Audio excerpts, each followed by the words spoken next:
అప్పుల బాధలు వెంటాడుతున్నాయా? అయితే 6 జేవిఆర్ వారి జాతిరత్నాలు ధరించండి. హలో అండి, అందరికీ నమస్కారం. మన పెద్దవాళ్ళు చెప్తా ఉంటారు, తన దాకా వస్తే కానీ తెలవదు నొప్పి అని చెప్పేసి.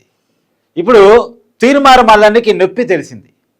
మొన్న మహా టీవీ మీద కేటీఆర్ అనుచరులు ఎందుకంటున్నానంటే బీఆర్ఎస్ కండువాలు వేసుకొని బీఆర్ఎస్ జిందాబాద్, కేటీఆర్ జిందాబాద్ అనుకుంటూ కేటీఆర్కి వ్యతిరేకంగా ఏదో తంబ్లైన్లు పెట్టారు, అవి వల్గర్గా ఉన్నాయి అనే కారణాన్ని చూపించేసి మహా టీవీ మీద దాడి చేశారు.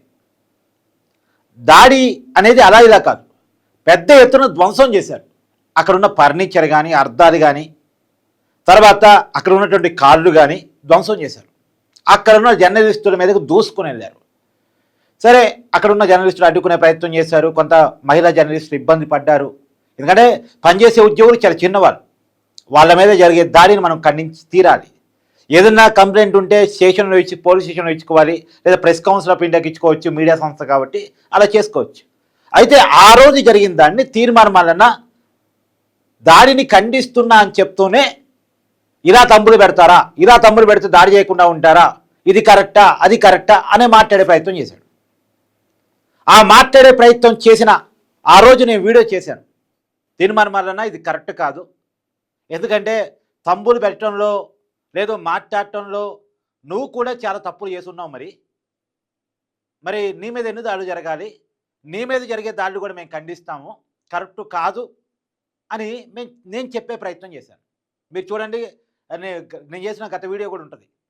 తీర్మానం వలన ఇది కరెక్ట్ కాదు, జర్నలిస్టుల మీద దాడి జరిగినప్పుడు ఆంధ్ర తెలంగాణ అనేటువంటి తేడా లేకుండా మనంతా కూడా ఒకటిగా ఉండాల్సిన పరిస్థితి ఉంటుంది. తెలంగాణ వాదం, తెలంగాణ గడ్డ దాడులని ప్రోత్సహించదు, ఎంకరేజ్ చేయదు. తెలంగాణ ఉద్యమం కూడా దాడులు లేకుండా నడిచింది. తెలంగాణ వచ్చిన తర్వాత కూడా చాలామంది ఆంధ్రాలు భావించారు, తెలంగాణ ఉద్యమకాలు మా మీద దాడులు చేస్తారేమో, మమ్మల్ని ఎల్లగొడతారేమో అన్నీ చాలామంది భావించారు. కానీ అలా జరగలేదు. తెలంగాణ ఎప్పుడు కూడా ప్రశాంతతకు నిలవైనటువంటి ప్రదేశం. ఈ దాడులు కల్చర్ని మనం ఎంకరేజ్ చేయాల్సిన అవసరం లేదు, గుడ్డిగా గట్టిగా వ్యతిరేకించాల్సిందే అనేది నేను తీర్మానం మల్లన్నకి హితవు పలికాను. ఇవాళ కవిత మీద తీర్మానం మల్లన్న తప్పుగా మాట్లాడాడని కారణం చేత ఆయన అన్నదేంది, కంచెం పోతూ మంచం పోతే ఏదో వైరల్ అయింది. ఇలా మాట్లాడటం కరెక్టా తప్ప అంటే నేను వ్యక్తిగతంగా ఎవరిని దూషించడమైనా తప్పని చెప్తాను. ఖచ్చితంగా తప్పే. రాజకీయాల్లో విమర్శలు ఉండాలి, అర్థవంతమైన విమర్శలు ఉండాలి, ఆరోపణలు కూడా ఉండొచ్చు, కానీ వ్యక్తిగతమైన విమర్శలు ఉండడానికి వీల్లేదు. అందులోనూ మహిళల విషయంలో తూచి మాట్లాడాల్సింది, దాంట్లో ఏం భిన్నాభిప్రాయం లేదు. కానీ ఆ పేరుతోటి ఏదో తప్పుగా మాట్లాడాడు అంటే కవిత గారికి అలా స్పీకర్కి ఫిర్యాదు చేశారు. ఎందుకంటే ఇద్దరు ఎమ్మెల్సీలు కాబట్టి మండలి చైర్మన్కి ఫిర్యాదు చేశారు. ఇలా కంప్లైంట్ చేసుకోవచ్చు, స్టేషన్లో కూడా కంప్లైంట్ చేసుకోవచ్చు. నన్ను తోలనాడాడు ఒక మహిళను పట్టుకొని ఇలా కంప్లైంట్ చేసుకోవచ్చు. కానీ కవిత అనుచరులు కొంతమంది దాడికి వెళ్ళారు, ఆందోళనకు వెళ్ళారని కవిత చెప్తున్నప్పటికీ ఖచ్చితంగా విజువల్స్ చూస్తున్న దాని ప్రకారం కర్రలు రాడ్లు కనబడుతున్నాయి కాబట్టి ఖచ్చితంగా దాడికి వెళ్ళారనే మనం అనుకోవాలి. ఇప్పుడు తీర్మానం మల్లన్న ఆఫీస్ మీద దాడి జరిగింది, ఏకంగా తీర్మానం మల్లన్న మీద దాడి జరిగిందని మల్లన్న చెప్తా ఉన్నాడు. అది చేతికి కూడా గాయమైందని చెప్తా ఉన్నాడు. నిన్న బెడ్ మీద బండుకొని ఇంటర్వ్యూలు ఇవ్వటం, బాధతో ఒక ఇంటర్వ్యూలు ఇవ్వటం మనం చూసాం. నేను తప్పేం మాట్లాడాను అని చెప్పేసి అంటాం. ఏకంగా తీర్మానం మల్లన్న మీద దాడి జరగటమే కాదు, మల్లన్న గన్మెన్లు ఏకంగా గాల్లో కాల్పులు జరపాల్సిన పరిస్థితి వచ్చింది. ఇలా గన్మెన్లు విచారణ ఎదుర్కొంటా ఉన్నారు. ఏదో ఇందాక ఒక చోట వార్త చూశాను, గన్మెన్ స్టేట్మెంట్ ఇచ్చారంట, ఏమని తీర్మానం మల్లన్న కాల్చమంటేనే కాల్చాం అని చెప్పేసి. మరి గాల్లో కాల్పులు జరిపినప్పుడు ఎందుకు అంత కాల్పులు జరపాల్సి వచ్చింది, అంత అవసరం ఉందా, అంత అవకాశం ఉందా, అది జనాలకు తగిలితే ఏంటి పరిస్థితి అని ఖచ్చితంగా వాళ్ళని విచారిస్తారు. ఏదో తీర్మానం మల్లన్న గన్మెన్ని సస్పెండ్ చేశారని మనం వార్తలు వింటా ఉన్నాం.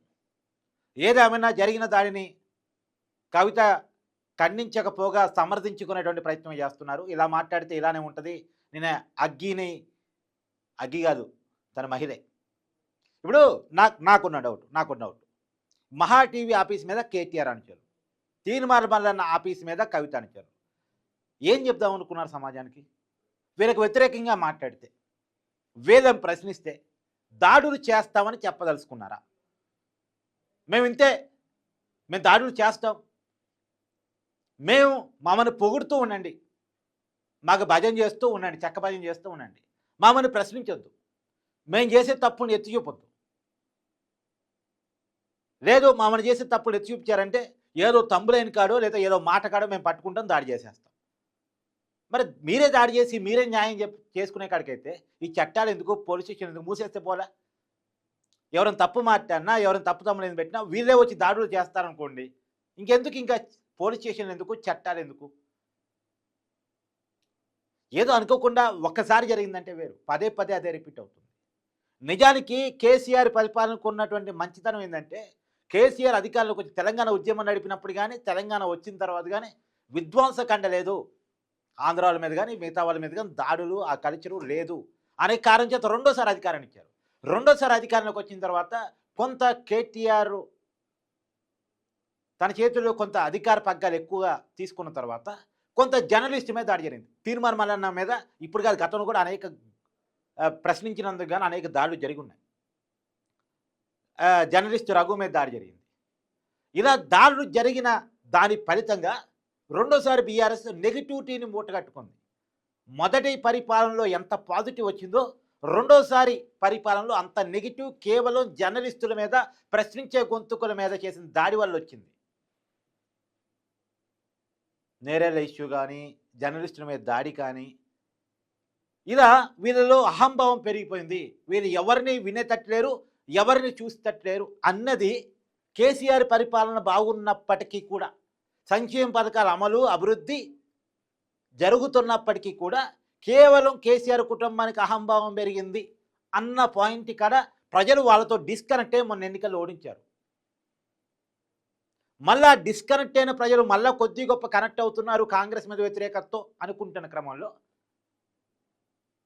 మళ్ళా దాడులు ఖర్చులు స్టార్ట్ చేసి దానికి తెలంగాణ వాదం అని, బీసీ వాదం అని ముసిగేస్తే ఇప్పుడు తీర్మాన మల్లన్న అంటున్నాడు, నువ్వు బీసీ కోసం కట్టుబడి ఉంటే బీసీ నాయకుడి మీద దాడి చేపిస్తావా, బీసీ వాదం కోసం పోరాడుతున్న మీద దాడి చేపిస్తావా? అంటే నువ్వు బీసీ వాదాన్ని, మహిళా వాదాన్ని, తెలంగాణ వాదాన్ని ముసుగేసుకున్నావే తప్ప నిజం కాదు నీకు. నిజంగా తెలంగాణ వాదం మీద, బీసీ వాదం మీద, బీసీ ప్రజల మీద, ఎస్టీ ఎస్టీల మీద నీకు ఎలాంటి ప్రేమ లేదు అని చెప్పేసి ప్రశ్నిస్తూ ఉన్నాడు. నిజానికి ఇది తెలంగాణలో మళ్ళా రీకనెక్ట్ అవుతుంది అనుకుంటున్న బీఆర్ఎస్కి బాగా నెగిటివ్ అవుతుంది. నిజానికి నిన్న జరిగిన సంఘటన మీద ఎంక్వైరీ జరుగుతుంది. జరుగుతున్నటువంటి ఎంక్వైరీ గురించి తెలుసుకునేటువంటి ప్రయత్నం చేద్దాం.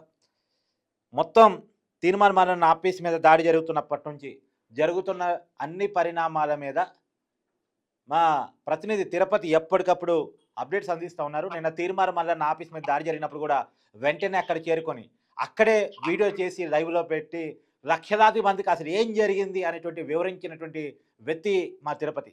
నిన్న అప్పటికప్పుడు అక్కడ దాడి జరుగుతున్నటువంటి సమయంలో కూడా ఏమాత్రం భయపడకుండా జరుగుతున్నటువంటి ప్రతి సంఘటనని ప్రజలందరికీ అందించాలనేటువంటి ఒక తాపత్రయంతో ఏమాత్రం ప్రాణభయం లేకుండా మొత్తం సమాచారాన్ని రక్తపు మడుగులతో నిండిపోయినటువంటి ఆఫీస్ని మొత్తాన్ని చూపించినటువంటి వ్యక్తి. కాకపోతే ఒక చిన్న బాధ అనిపిస్తూ ఉంటుంది, ఈ దాడులు మన తెలంగాణ సమాజాన్ని ఎటువైపు తీసుకెళ్తున్నా, ఎలాంటి సంకేతాలు ఇస్తున్నాయని ఒక బాధ మాత్రం కలుగుతూ ఉంటుంది. సో జరుగుతున్నటువంటి పరిణామాలను తెలుసుకునే ప్రయత్నం చేద్దాం. తిరుపతి నమస్కారం. ఏం జరుగుతుంది అక్కడ, ఏంటి పరిస్థితి, దాని మీద ఎంక్వైరీ నడుస్తుంది, నిన్న జరిగిన దాడి మీద వింటా ఉన్నాం. మల్లన్న చెప్తేనే మేము కాల్చామని చెప్పేసి ఏదో గన్మెన్లు కూడా స్టేట్మెంట్ ఇచ్చారన్న వార్తలు కూడా పెద్ద ఎత్తున ప్లే అవుతూ ఉన్నాయి. వాటిలో ఉన్న వాస్తవం ఎంత? వాస్తవానికి తెలంగాణ ఉద్యమం తర్వాత సో ఒక పోలీసు గన్ను కాల్చడం అనేది ఇదే మొట్టమొదటిసారి కావచ్చు. మనం పోడు భూములకు సంబంధించినటువంటి వ్యవహారం కానివ్వండి, లేకపోతే ఇతర అంశాలలో పోలీసులు భయపెట్టడానికి మాత్రమే పైకి గాల్లో కాలుస్తూ ఉంటారు. కానీ ఒక వ్యక్తి ప్రాణం కాపాడడానికి ఒక గన్నును వాడడం అనేది మరి మొట్టమొదటిసారి ఇదే కావచ్చు ఈ 10 సంవత్సరాల వ్యవధిలో. వాస్తవానికి నేను దాడి జరిగినటువంటి 5 నిమిషాల క్రమంలోనే నేను ఆఫీస్ కి చేరుకున్నాను. చేరుకొని నేను డైరెక్ట్ లైవ్ మన ఛానల్లో మాత్రమే కాదు, డైరెక్ట్ తీన్మార్ మల్లన్నకు సంబంధించిన క్యూ న్యూస్ ఛానల్లోనే నేను డైరెక్ట్ లైవ్ పెట్టే ప్రయత్నం చేశాను. నేను అయినప్పటికీ ఆల్రెడీ దాంట్లో లైవ్ నడుస్తున్నప్పటికీ మాట్లాడేటటువంటి వ్యక్తులు లేరు అక్కడ. అంటే మల్లన్న గారు బాధలో ఉన్నారు, మల్లన్న గారి టీం సభ్యులు బాధలో ఉన్నారు, సుదర్శన్ అన్నకు గాయాలైనాయి, సుదర్శన్ అన్నకు పాపం దెబ్బ తగిలింది. సో ఈ నేపథ్యంలో నేను డైరెక్ట్ లైవ్కి వెళ్ళడం జరిగింది. లైవ్ లో పిన్ టు పిన్ ఎక్స్ప్లెయిన్ చేయడం జరిగింది. సో ప్రజలకు అక్కడ జరిగినటువంటి ప్రతి పరిణామాన్ని నేను చెప్పేటటువంటి ప్రయత్నం చేసిన తర్వాత అసలు ఏం జరిగింది, అసలు దాడికి ఎంతమంది వచ్చారు, ఏం జరిగింది, అసలు కథ ఏందని చెప్పి మొత్తం పూర్తి స్థాయిలో వివరణ తీసుకుంటే అక్కడ జరిగినటువంటి పరిణామం ఏంటంటే తీన్మార్ మల్లన్న ఆయనే ఒక కాన్స్టిట్యున్సీ పోయినప్పుడు అంటే జడ్చర్లకు పోయినప్పుడు ఆయన ఒక మాట మాట్లాడతాడు. ఆయన ఏం చెప్తాడంటే కంచం పొత్తు కాదు మీకు మాకు మంచం పొత్తు కాదు అనేటటువంటి ఒక సామెతను తీన్మార్ మల్లన్న అంటారు. వాస్తవానికి ఆ సామెత తెలంగాణ ముఖ్యమంత్రి కేసీఆర్ గారు 2017లో ఆయన ఒక పుస్తకం రాసిండన్న. అంటే ఆయన సామెతలు రాసిండు అన్నమాట. ఆయన అది తెలంగాణ సాహిత్య అకాడమీ అది ఉంది కదన్న, దాంట్లో ఆయనే రాసేటటువంటి కార్యక్రమం చేసిండు. కొన్ని సామెతలు రాసిన ఆ సామెతల్లో ఈ సామెత కూడా ఉంది. మనకు కంచం పొత్తే గాని మంచం పొత్తు కాదు కదా అనేటటువంటి ఒక సామెత. అంటే సాధారణంగా మనం ఏంటంటే ఇప్పుడు అగ్ర కులాలు తర్వాత చిన్న క్యాస్ట్ పెళ్లిళ్ళు చేసుకోరు కదా. ఒక రెడ్డి ఒక ఎస్సీ పెళ్లిళ్ళు అయితే చేసుకోరు కదా. అన్నం తింటాం కలిసి బానే ఉంటాం, కానీ మనం మంచాన్ని పంచుకోము కదా, అంటే పెళ్లి చేసుకోము కదా అనేటటువంటి వ్యవహారం పైన తీన్మార్ మల్లన్న గారు మాట్లాడినారు. సరే, ఒక మహిళను ఉద్దేశించి అట్లా మాట్లాడడం అనేది తప్పే. సరే, దాన్ని మనం యాక్సెప్ట్ చేస్తాం. మహిళను ఉద్దేశించి మాట్లాడడం అనేది అట్లా తప్పు. పురుషులు ఉంటే సరే వాళ్ళు యాక్సెప్ట్ చేయవచ్చు, ఓకే బానే ఉంది. కానీ ఇది సామెత, ఇది తప్పు అననీకి లేదు, తప్పు కాదు అని అననీకి లేదు. రెండు కోణంలో ఆలోచించాలి. కానీ మల్లన్న మాట అన్న తర్వాత కవిత గారు ఎందుకో మనస్తాపానికి గురైపోయి ఫీల్ అయిపోయి ఇమీడియట్లీ జాగృతికి సంబంధించినటువంటి కార్యకర్తలను మరి వెళ్ళమని చెప్పింది అనేది మల్లన్న గారి వర్షన్. తర్వాత వాళ్ళు దాదాపు ఒక 30 నుండి 40 మంది వచ్చినారు. వచ్చి పూర్తి స్థాయిలో అక్కడ ఉన్నటువంటి ఎక్విప్మెంట్స్ అన్ని కూడా ధ్వంసం చేసినారు. కింది నుండే వాళ్ళు అరుస్తూ వస్తూ మల్లన్న డామ్ మల్లన్న బయటికి రా, మా కవితకు నువ్వు క్షమాపణ చెప్పాలి, మహిళా సమాజానికి నువ్వు క్షమాపణ చెప్పాలి, నువ్వు బయటికి రా అని చెప్పి నినాదాలు ఇస్తున్న క్రమంలో అక్కడ గన్మెన్లు ఇద్దరు, ఒక గన్మెన్ ఏమో మల్లన్నకు సంబంధించిన చాంబర్ దగ్గర, ఇంకో గన్మెన్ ఆఫీస్ దగ్గర, మీరు లోపలికి రావద్దు, ఏమన్నా ఉంటే ఆయనే బయటకు వస్తాడు, ఆయనతో మాట్లాడుకోండి, లోపల ఎంప్లాయీస్ ఉన్నారు, లోపల టీమ్ సభ్యులు ఉన్నారు, లోపల పొద్దునే మల్లన్నతో మాట్లాడడానికి బాధితులు వస్తారు కదా, అంటే ల్యాండ్ ఇష్యూ కానివ్వండి ఇంకోటి ఇష్యూ బాధితులు వస్తా ఉంటారు. ఎమ్మెల్సీ కాబట్టి వస్తారు. మల్లన్న ఎమ్మెల్సీ కాబట్టి సో నార్మల్ గా వాళ్ళ ఉమ్మడి 3 జిల్లాలకు సంబంధించినటువంటి ప్రజలు వస్తా ఉంటారు. శాసన మండలి సభ్యుడు కాబట్టి చిన్న సమస్యలు ఉంటాయి, సంతకాలు పెట్టించుకోనికో లేకపోతే డబుల్ బెడ్రూమ్ల కోసమో రేషన్ కార్డు కోసమో ఇంకో దానికి అవసరానికి వస్తారు కదా.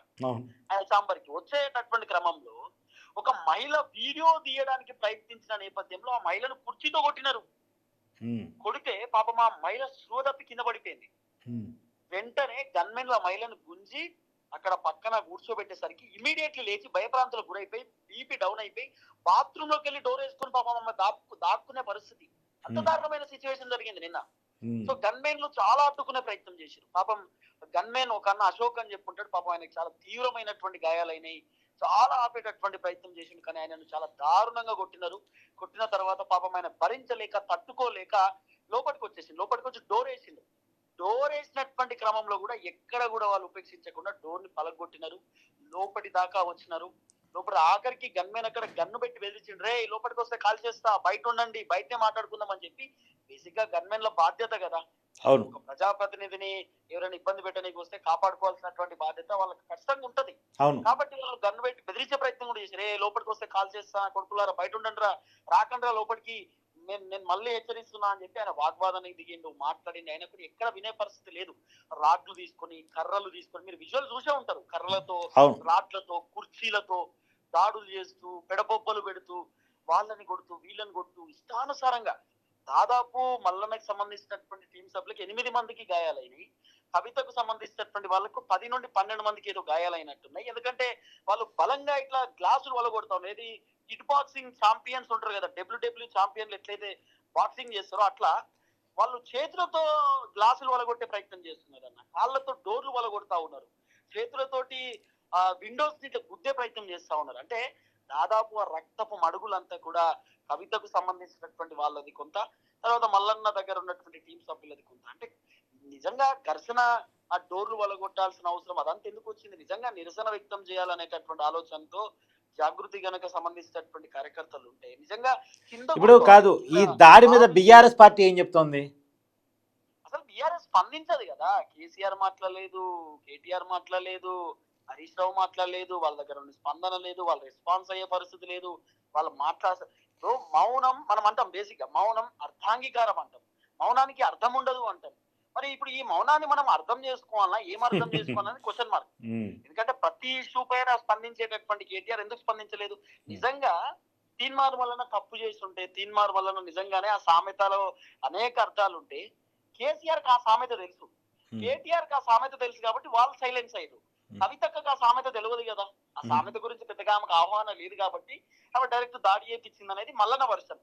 కానీ అక్కడ అసలు గన్మెన్ ఎందుకు కాల్చిండు అనేది ఇప్పుడు పెద్ద క్వశ్చన్ మార్క్ లెక్కనే. ఇట్లా అన్ని ఛానల్లో చూసినా నిజంగా కొన్ని చెప్పొద్దు కానీ కొన్ని బుద్ధి లేనటువంటి ఛానళ్ళు తయారైనాయి మన దగ్గర.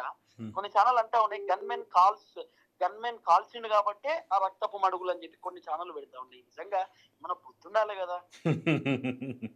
రాచకొండ సిపి గారు చెప్పినారు, అక్కడ ఎవరికి గాయాలు కాలేదు, ఎవరికి ఏమి ఇబ్బంది కాలేదు, గన్మెన్ గాల్లో కాల్చిండు, వాళ్ళని బయటికి ఎల్లగొట్టడానికి, చెదరగొట్టడానికి, ఎక్కడికక్కడ అటు సైడ్ బాధితులను ఇటు సైడ్ కి సంబంధించిన బాధితులను చెదరగొట్టడానికి మాత్రమే గన్మెన్ ప్రయత్నించిండు. అది కూడా అక్కడ పరిస్థితి చాలా దారుణంగా ఉన్నటువంటి సిచ్యువేషన్ లోనే గన్మెన్ వెపన్ వాడాల్సిన పరిస్థితి వచ్చిందని చెప్పి సిపి గారు చెప్పినారు. సిపి గారు చెప్పిన తర్వాత కూడా కొన్ని మీడియా ఛానళ్ళు గన్ కాలుస్తేనే ఆ బ్లడ్ అంత వచ్చింది, ఆ గన్ కాలుస్తేనే రక్తం మడుగులు వచ్చింది, వేరేటోలో బుల్లెట్ తగిలింది అనేటటువంటి తరహాలో మాట్లాడే ప్రయత్నం చేస్తూ ఉంటే నిజంగా ఇలా ఆశ్చర్యం వేస్తున్నది. అంటే ప్రతి ఇష్యూని ఇట్లనే మాట్లాడుతుందా కొన్ని మీడియాలు? సరే అది బిఆర్ఎస్ మీడియానా లేదా కాంగ్రెస్ ఇంకోట సెకండరీ. ఎవరికి ఏ రాజకీయ వర్షనైనా ఉండొచ్చు, వాళ్ళ వాళ్ళ రాజకీయ పార్టీని సిద్ధాంతాన్ని ప్రమోట్ చేసుకుంటే పర్లేదు, అవతల వాళ్ళ మీద ఆరోపణలు గుప్పిస్తే పర్లేదు, కానీ అది కాస్త పర్సనల్ థింగ్ గా మారుతుంది కదా అనేది బాధ. రైట్. ఇప్పుడు అసలు గన్మెన్ కి సంబంధించిన ప్రస్తావన, వాళ్ళు లోపలికి వచ్చినారు, లోపలికి వస్తే ఒక గన్మెన్ ని మహిళలు కొడుతున్నారన్న, మల్లన్న క్యాబిన్ ముందు ఒక గన్మెన్ ని మహిళలు కొడుతున్న నేపథ్యంలో ప్రభుత్వానికి సంబంధించినటువంటి పోలీసులు ఎందుకు దెబ్బలు తినాలి? వాళ్ళకి ఏమవసరం దెబ్బలు తినాల్సిన? ఇప్పుడు తిరుపతి నాకు ఒక విషయం గుర్తొస్తుంది. ఈ మధ్య కాలంలో మన జర్నలిస్టులుగా తను పిలిస్తే తన ఆహ్వానం మేరకు మనం కవిత గారిని కలిసినప్పుడు కూడా ఒక జర్నలిస్ట్ మీద జరిగిన దాడిని చెప్పాం, తర్వాత ఇంకొక జర్నలిస్ట్ అరెస్టుని చెప్పాం. ఆ రెండింటిని కూడా ఆమె ఓపెన్గా ఖండించలేదు. అంటే ఆమె కొంత ఫ్రస్ట్రేటెడ్ వైఖరిలో ఉంది అని మనం అర్థం చేసుకోవచ్చా? అంటే ఇప్పుడు ఫస్ట్ ఏంటంటే కేసీఆర్ తనని పట్టించుకుంటలేడు, కేటీఆర్ అసలే పట్టించుకుంటలేడు, బీఆర్ఎస్ పార్టీలో మనకు అరుదైనటువంటి స్థానం లేదు కాబట్టి ఇప్పుడు ఏం చేయాలనేది అర్థం కానటువంటి సిచ్యువేషన్ లో ఉండొచ్చు. ఇంకోటి మల్లన్న ఇప్పుడు ఒక కొత్త పార్టీని ఏర్పాటు చేయడానికి రెడీగా ఉన్నాడు, ఆల్రెడీ పార్టీ రిజిస్ట్రేషన్ కూడా అయిపోయింది, ఆ పార్టీ అనౌన్స్మెంట్ మాత్రమే మిగిలి ఉన్నది కాబట్టి అట్లా కూడా జరిగి ఉండొచ్చు. అరే కొత్త పార్టీ పెడుతున్నాడు, నాకంటే చకా ఒక స్టెప్ ముందుకేస్తున్నాడు, బీసీలను చేతిన వరుస్తున్నాడు, బీసీల పార్టీ అంటా ఉన్నాడు, నేను బీసీ నినాదం తీసుకున్నా, నా నినాదం వర్కౌట్ కాదేమో, తన నినాదం వర్కౌట్ అవుతుందేమో అనేటటువంటి బాధతో తనని ఎట్లయినా ఆ నినాదాన్ని ఖతం చేసి గొంతు నొక్కేసి మనమే కొంచెం హైప్ కావచ్చు అనేటటువంటి ఆలోచన కావచ్చు. కానీ నిన్న ప్రీ ప్లాన్ మదర్ ప్లాన్ అది మీరు ఆప్షనే లేదు, ఇంకా మదర్ ప్లానే. దాంట్లో అసలు చెప్పనీకి చెయ్యనీకి ఏమి లేదు. ఇంకా మహిళలు వచ్చినారు, గన్మెన్ కొడుతా ఉన్నారు, ప్రభుత్వ అధికారులు ఎందుకు దెబ్బలు తింటారు? వాళ్ళకి ఏమవసరం ప్రభుత్వ అధికారులు దెబ్బలు తినాల్సినటువంటి కర్మ వాళ్ళకి ఏంది? వాళ్ళు ఎందుకుంటారు? వాళ్ళు గన్మెన్లు ఉండేది వాళ్ళ ప్రజాప్రతినిధి కాపాడుకోవాల్సిన బాధ్యత వాళ్ళ పైన ఉంటది, సెక్యూరిటీగా ఉంటారు కాబట్టి వాళ్ళు ఉంటారు. వాళ్ళు ఎందుకు దెబ్బలు తింటారు? ఎవడో కొనికిస్గా గొట్టంగాడు వచ్చి కొడతా ఉంటే వాళ్ళు చూసుకుంటుంటారా? వాళ్ళు ఎందుకు కొడతారు? వాళ్ళ ఆత్మరక్షణ కోసం మా ఎవరైతే మా బాస్ ఉన్నాడో మా బాస్ ను కాపాడుకోవాలనేటటువంటి ఆలోచన వాళ్ళకు ఉంది కాబట్టి ఒక గన్మెన్ పోయి అడిగిందట, సార్ మా వల్ల కావట్లేదు, మేము కంట్రోల్ చేయలేకపోతా ఉన్నాం, ఇక నేను ఫైరింగ్ చేస్తా సార్ అని చెప్తే మల్లన్న గారు మరి ఆలోచించు అని చెప్పి చెప్పిండంట. వాస్తవానికి నిన్న చాలా మంది టీం సభ్యులతో మాట్లాడినప్పుడు కూడా వాళ్ళు చెప్పినటువంటి మాట కూడా ఇదే, గన్మెన్ పోయి అడిగిండట, తన సొంత నిర్ణయం ఏం కాదు, గన్మెన్ సొంత నిర్ణయం కాదు, ఒక ఎమ్మెల్సీని పోయి ఆయన అడిగే ప్రయత్నం చేసిండు, సార్ నాతో కావట్లేదు, మరి కంట్రోల్ చేయలేకపోతా ఉన్నాం, చాలా మంది లోపలికి వచ్చేసారు, అప్పటికే దాదాపు అర్ధ గంట సేపు వాళ్ళు బయటనే నిలువరించే ప్రయత్నం చేశారు, కానీ వాళ్ళు తోచుకుంటూ లోపలికి వచ్చినారు. ఇక గన్మెన్లతో కూడా కాలేదు, ఎందుకంటే వాళ్ళు 40 మంది, వీళ్ళు కేవలం 10 మంది కూడా చక్కగా లేరు కాబట్టి వీళ్ళ వల్ల కాలేదు. అప్పటికే ఎమ్మెల్సీకి చెప్పిన నేపథ్యంలో ఎమ్మెల్సీ గారు మీ ఇష్టం అండి, ఆలోచించండి మరొకసారి, ఎట్లనో అట్లా చెయ్యండి అని చెప్పగానే సో ఆయన ఈ దిక్కుతోచని స్థితిలో వేరే ఆప్షన్ లేదు కాబట్టి వీళ్ళని అందరినీ చెదరగొట్టాలనేటటువంటి ఆలోచనతోటి, లేదంటే డైరెక్ట్ లోపలికి వెళ్ళి మల్లన్నను కొట్టడమే, ఇంకా వేరే ఆప్షన్ లేదు. ఆల్రెడీ ఇద్దరు లోపలికి వెళ్ళి మల్లన్న చేతి మీద గాయమైంది, మీరు చూసే ఉంటారు, ఆయన లోపలికి వెళ్ళి కొట్టే ప్రయత్నం చేసిండు, ఆయన డోర్ పట్టుకొని గట్టిగా ఇట్లా నిల్చున్నాడు, ఆ డోర్ పట్టుకొని నిల్చున్నాడు కాబట్టి నిజంగా ఇలా ప్రాణాలతో ఉన్నాడు వాస్తవానికి చెప్పాలంటే. లేకపోతే నిజంగానే ఆయనను కొట్టేటటువంటి కార్యక్రమం చేస్తుండే, ఆయన చంపేటటువంటి కార్యక్రమం కూడా చేస్తుండే. అయితే అప్పటికే గన్మెన్ గాల్లో కాల్పులు చేసిండు. 3 బుల్లెట్లు గాల్లో కాల్చిండు. 3-4 బుల్లెట్లు మీరు అది చూసే ఉంటారు ఆల్రెడీ. ఆటోమేటిక్ వెపన్ అది. ఆ వెపన్ గాల్లో కాల్చిన తర్వాత నెక్స్ట్ మళ్ళీ అసలు ఆ వెపన్ కాల్చడానికి కూడా వాళ్ళు భయపడతలేరు అన్న. 2-3 మాత్రమే బయటకు వెళ్ళారు. మిగతా వాళ్ళు అక్కడే నిల్చున్నారు. ఆల్చుకోనరా ఏం చేస్తారా అన్నట్టు నిల్చున్నారు. అప్పటికే మళ్ళీ గన్మెన్ చెప్తా ఉన్నాడు, ఏ బయటికి వెళ్ళండి, మీరు ఇబ్బంది పడతారు, బయటికి వెళ్ళండి అని చెప్తున్న నేపథ్యంలో కూడా మళ్ళీ గన్మెన్ వెపన్ ఇట్లా లాక్కొని, అంటే ఎవరైతే పెద్ద వెపన్ ఉందో ఆ కాల్చినటువంటి వ్యక్తి ఎవరైతే ఉన్నారో బాలు అని చెప్పి అనుకుంటే ఆయన పేరు, ఆయన వెపన్ ఇట్లా లాక్కొని మల్లన్న గారి వైపు కాల్చేటటువంటి కార్యక్రమం చేస్తా ఉన్నారు కొంతమంది. చేస్తున్నటువంటి నేపథ్యంలో ఇక గన్మెన్, అరే నా వెపన్ మీద నువ్వు చేపెట్టడం ఏంది, అసలు నువ్వు ఏంది, ఏం జరుగుతుంది అవును. ఒకేసారి వెపన్ ఇట్లా మళ్ళీ ఇంకో బుల్లెట్ పైకి, బయటికి వెళ్ళండి రాని ఇంకో బుల్లెట్ పైకి. తర్వాత ఇక్కడ ఈ గన్మెన్ బుల్లెట్ పైకి కాల్స్తే కానీ ఇంకో గన్మెన్ డైరెక్ట్ రివాల్వర్ ని లోడ్ చేసిండు. లోడ్ చేసి కాల్ చేస్తా బయటికి వెళ్ళండి ఇమీడియట్లీ అనగానే ఇమ్మీడియట్లీ వాళ్ళు బయటికి వెళ్ళిపోయేటటువంటి కార్యక్రమం జరిగింది. లేకపోతే నిన్న చాలా ఘర్షణ వాతావరణం, దారుణమైనటువంటి పరిస్థితి, మామూలు పరిస్థితి కాదు, భయంకరమైనటువంటి వాతావరణం నిన్న. అయితే మల్లన్న గారు ఒక ఆరోపణ చేస్తా ఉన్నారు. సరే అది నిజమా కాదా మనకు తెలియదు, కానీ ఒక ఎమ్మెల్సీ హోదాలో ఉన్నటువంటి వ్యక్తి అట్లా ఈ ఆరోపణ చేయడం అంటే మరి ఇది అంత సాధారణమైనటువంటి ఆరోపణ కాదు. మేడిపల్లి సిఐ ఆయన 20 లక్షలకు కవితకు అమ్ముడు పోయిండు అని చెప్పి మల్లన్న వర్షన్. 20 లక్షలకు అమ్ముడు పోయి ఈ వీళ్ళకు అడ్రస్ చెప్పింది కూడా మేడిపల్లి సిఐఏ అని చెప్పి మల్లన్న గారు చెప్తా ఉన్నారు. ఎందుకంటే ఇప్పుడు మల్లన్న గారి పైన కూడా 307 కేసు అయింది, మల్లన్న టీం సభ్యుల పైన కూడా కేసులు పెట్టిరు, కవిత గారి పైన కేసు పెట్టిరు, కవితకు సంబంధించినటువంటి అనుచరుల పైన కూడా కేసు పెట్టిరు. కానీ అసలు ఎక్కడ ఎంత దారుణం అంటే వచ్చినోని పైన కేసు పెట్టిరు, ఇక్కడ ఉన్న పైన కూడా కేసు పెట్టిరు. దాడికి వచ్చింది వాళ్ళే, ధ్వంసం చేసింది వాళ్ళే, పుట్టిపోయింది వాళ్ళే, వీడియోలు తీసి సోషల్ మీడియాలో పెట్టుకుంటుంది వాళ్ళే, మళ్ళీ కేసు పెట్టింది వాళ్ళే. అసలు ఇదే పెద్ద సస్పెన్స్ లెక్క కనిపిస్తుంది మల్లన్న టీం మొత్తం కూడా. చాలా మంది పొద్దున్న నుండి మాట్లాడుతూ ఉన్నారు, వాళ్ళు అసలు ఏం జరుగుతుంది, ఏంది, ఏం కథ ఇదని చెప్పి. ఇప్పుడు మల్లన్న ఎలా ఉన్నాడు, ఆరోగ్య పరిస్థితి ఏంటి, పరిస్థితి ఏమంటాడు, నెక్స్ట్ స్టెప్ ఏంటంట? ఇప్పుడు తీన్మార్ మల్లన్న గారి చేయికి బలమైన గాయం కలిగిందన్న. ఎందుకంటే ఆ వేలుకు, అంటే మనం నార్మల్ అనుకుంటాం కానీ ఏదో కుచ్చుకోపోయింది అక్కడ. కుచ్చుకోపోతే నిన్న టీటీ ఇంజెక్షన్ తీసుకున్నాడు. టీటీ ఇంజెక్షన్స్ తో పాటు అది కొంచెం ఇప్పుడు పొద్దున్న లేచేసరికి కొంచెం వాపు వచ్చింది చెయ్యి. నాట్ ఓన్లీ మల్లన్న టీం సభ్యులకు చాలా మంది, ఇప్పుడు గన్మెన్లు ఉన్నారు, గన్మెన్లు ఇద్దరికి కూడా చాలా బలమైనటువంటి గాయాలు అయినాయి. పాపం ఒక గన్మెన్ అన్నకైతే ఇక్కడ ఛాతీలో ఇట్లా గుద్దినారు. పాపం ఆయనకు ఛాతీలో పెయిన్ వస్తుందని చెప్పి చాలా సఫర్ అవుతా ఉన్నాడు. ఇంకొక అన్నను కడుపులో గుద్దినారు. అన్న పాపం ఆయనకు అల్సర్ ప్రాబ్లం ఏదో సంథింగ్ ఉన్నట్టుంది, ఆ అన్న కూడా ఇబ్బంది పడతా ఉన్నాడు. కాబట్టి ఈ ప్రభుత్వ అధికారుల పైన దాడులు చేయడము, అధికారులను ఇబ్బంది పెట్టడం ఎవరు చూసుకుంటుంటారు, ఎవరు చూసుకుంటుంటారు కదా. కానీ నిజంగా ఒక విషయం మనం చెప్పాలంటే గన్మెన్ కి హ్యాట్స్ ఆఫ్ చెప్పాల్సిందే. ఈ రోజు యావత్ సమాజం మొత్తం కూడా ఆ గాల్లో కాల్పులు జరిపినటువంటి గన్మెన్ కి హ్యాట్స్ ఆఫ్ చెప్పాల్సిందే. ఇప్పుడు ఫైనల్ గా చెప్పండి తిరుపతి, ఏంటి మల్లన్న నెక్స్ట్ స్టెప్ ఏ రకంగా ఉండబోతుంది, కవిత నెక్స్ట్ స్టెప్ ఏంటి? నెక్స్ట్ స్టెప్ అనేది ఏం లేదన్న, ఇప్పుడు విచారణ నడుస్తా ఉంది, ఆ కేసులకు సంబంధించినటువంటి వ్యవహారం కొనసాగుతా ఉంది. కానీ తీన్మార్ మల్లన్న మాత్రం ఈ వీక్ ఎండింగ్ లోపు తన కొత్త రాజకీయ పార్టీని ఆయన అనౌన్స్ చేయబోతా ఉన్నాడు.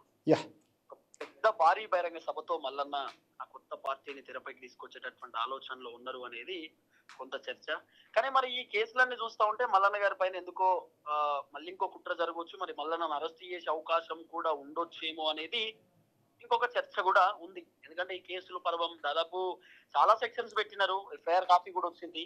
సో చాలా దారుణమైనటువంటి పరిస్థితి ఉంది కాబట్టి మరి అంత ఈజీగా ఉండకపోవచ్చు అనేది కొంత వినబడుతున్నటువంటి అంశం. Thank you Tirupati. ఇది జరుగుతున్నటువంటి అప్డేట్. ఈ వీకెండ్ లోపు తీన్మార్ మల్లన్న కొత్త పార్టీ పెట్టవచ్చు, తీన్మార్ మల్లన్నని చంపే ప్రయత్నం జరిగింది అనేటువంటిది మా ప్రతినిధి తిరుపతి చెప్తున్నటువంటి వివరాల ప్రకారం మనకు తెలియవస్తున్న సమాచారం. చూద్దాం ఈ కేసులు, అరెస్టులు, గోవాళ్ళు ఎక్కడి దాకా వెళ్తాయి, కొత్త రాజకీయ పార్టీ ఏ రకంగా ఉంటుంది అనేటువంటి చూద్దాం.